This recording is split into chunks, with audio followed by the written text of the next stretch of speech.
ഞങ്ങളില്ലെങ്കിൽ ഇവിടെയുള്ള ന്യൂനപക്ഷം രണ്ടാം തരം പൌരന്മാരാവുന്നതാണ്. ഇവിടുത്തെ ന്യൂനപക്ഷം രണ്ടാം തരം പൌരന്മാരാവുന്നു എന്ന് പറയാൻ ഇവരാരാണ് എന്നാണ് എനിക്ക് ചോദിക്കുന്നത്. ഇവരെ കൊണ്ടുവരുന്നവർ എന്തധികാരമുള്ളത്? അതിനാത്രം വലിപ്പം വർക്കുണ്ടോ?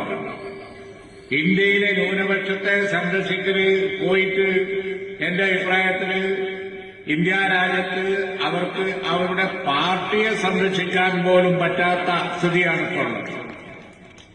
ത്രിപുരയിലും ബംഗാളിലും അതുപോലെ തന്നെ തമിഴ്നാട്ടിലും ഒക്കെ അവരുടെ പാർട്ടി കോൺഗ്രസിന്റെയും DMK-യുടെയും ഒക്കെ സൗജന്യത്തിലാണ്. അപ്പോഴാ പറയുന്നത് കേരളത്തിൽ പരസ്യം ചെയ്തിരിക്കുകയാണ്.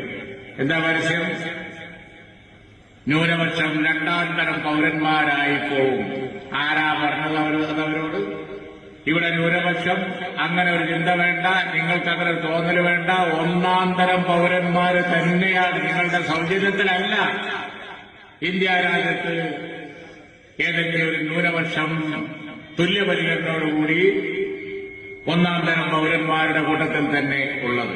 അവിടെ രണ്ടാം തരം പൌരന്മാരായി പോവും ഞങ്ങളില്ലെങ്കിൽ എന്നുള്ള അത്തരം വർത്തമാനങ്ങൾ ശരിയല്ല, അത്തരം പരസ്യങ്ങളും ശരിയല്ല.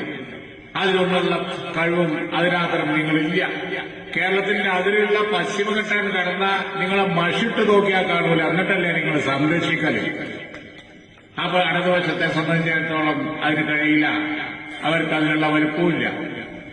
അതിനുള്ള വലുപ്പം ഇന്ന് ഇന്ത്യ മുന്നണിക്കേ ഉള്ളൂ.